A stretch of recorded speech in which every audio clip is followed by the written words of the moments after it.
Hello, thanks for joining us again today. Well, today it is Thursday and it is July the 9th. Here we are. We are again getting toward the end of another week and well into July and good old summertime weather. We had a little bit of rain yesterday and that's good. It cooled it off a little bit. Could get a little bit today, but you know how it is off and on in the summertime.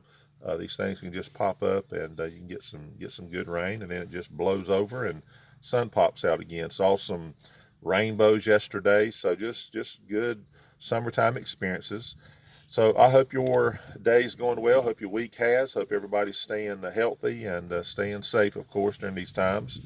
And the Lord certainly has been good to us. Well, we started a theme on Monday called Country Charm, just kind of giving you some experiences that I had growing up in the country.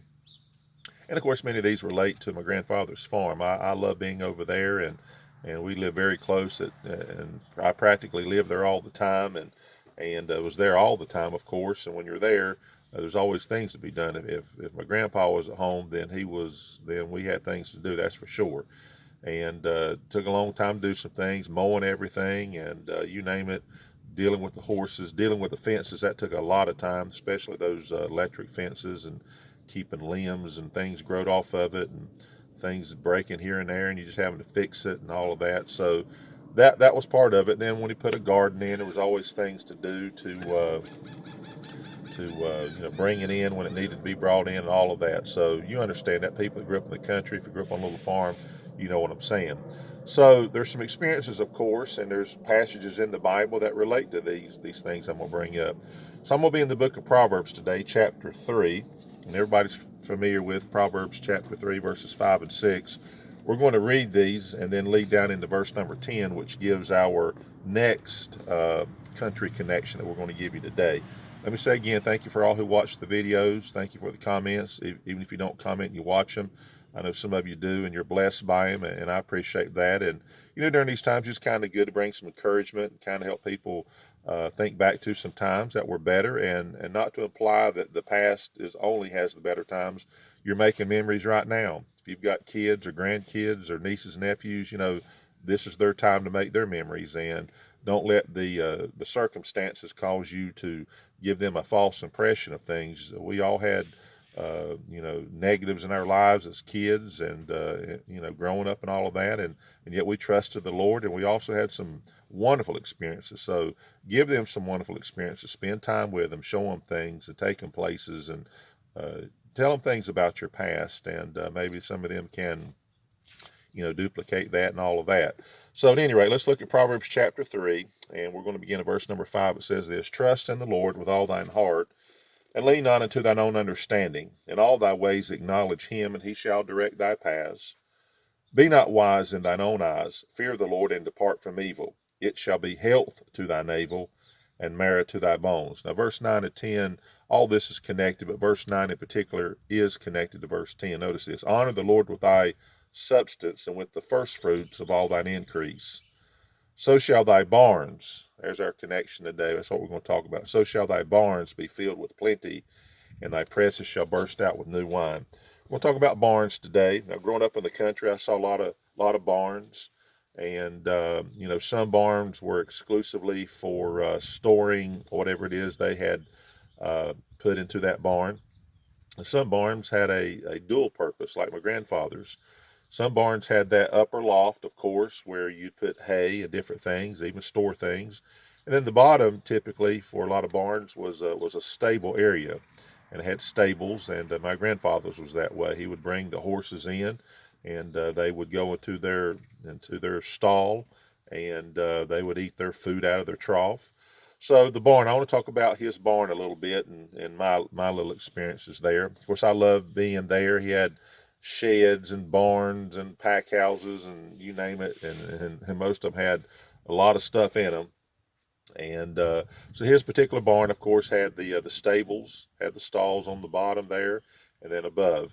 I've climbed that wooden ladder hundreds of times, I'm sure, to get up into that loft for various reasons. Sometimes just to play.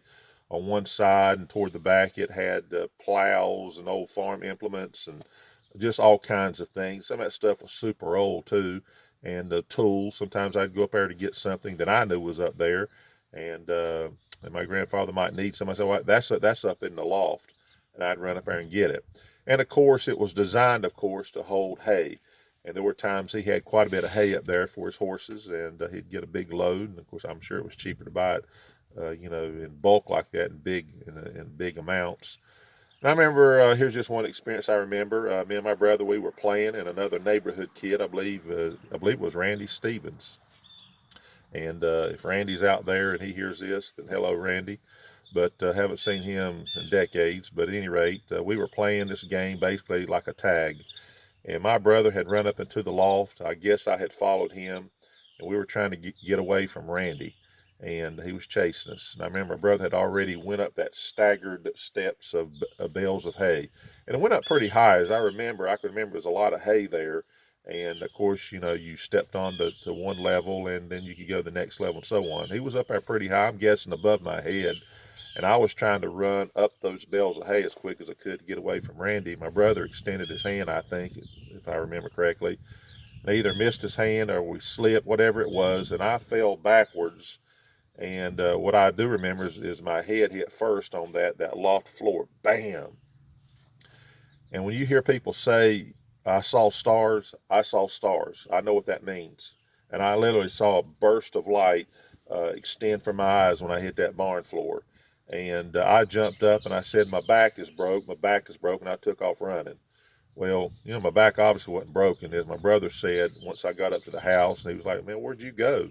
I said, man, my back was broke. He says, there's no way your back was broke. I mean, you literally ran across the loft floor, you climbed down a ladder, and you ran all the way to the house. Your back wasn't broke. Well, I was just knocked senseless. I got too excited, as they say. And I remember that. That's just a fun experience. Otherwise, I've been up in that barn loft many times by myself, just entertaining myself. There's things I did. There's all kind of things up there, tools and you name it went up there, and there I was, and enjoyed climbing up in there. Well, obviously this barn was designed to hold hay, and many times my granddad would be feeding the horses. He'd say, go up there and cut a bale of hay and bring it toward the edge of the loft there, where you could you could look up in it from what we'd call the front of the barn there. And he had already fed them their sweet feed, put it in their troughs, and he said, we're going to put some hay in all their stalls there. And I'd cut those double strands of baling twine, and he'd say, knock off some blocks, and either he'd take the pitchfork and reach up there and get it, or I'd just kind of drop it down, and then he'd pick it up with that pitchfork. Now, I always remember just a small thing about this, but he'd take that pitchfork and he'd carefully kind of rake it all together, make sure none of it was wasted. He'd take that pitchfork and just kind of lightly pick it up and put it there in those stalls, and he's a master of that. But at any rate, love that old barn. Now, the Bible speaks about a barn here, barns, and what's the spiritual lesson here? Of course, it's talking about putting the Lord number one in your life, and we've all probably memorized Proverbs 3, 5, and 6. Of course, trust in the Lord with everything you've got, and don't look at your own understanding. Just trust the Lord. He knows what he's doing. He's going to guide your paths. But it talks in verses 9 and 10 about how you honor the Lord, and it's really talking about giving the tithes and the offerings. And it's talking about honoring the Lord with what God has given you. Now, in that day, it was not so much a money exchange as it is in our day. But in that day, of course, when they brought tithes, they'd bring a 10%, the tithe of their first fruits, whatever had come in. And let's just say a man had an apple tree, and he had 10 apples. Well, they'd bring that one apple, and of course it was much more in quantity. But I'm just, for sake of explanation, a tithe of that.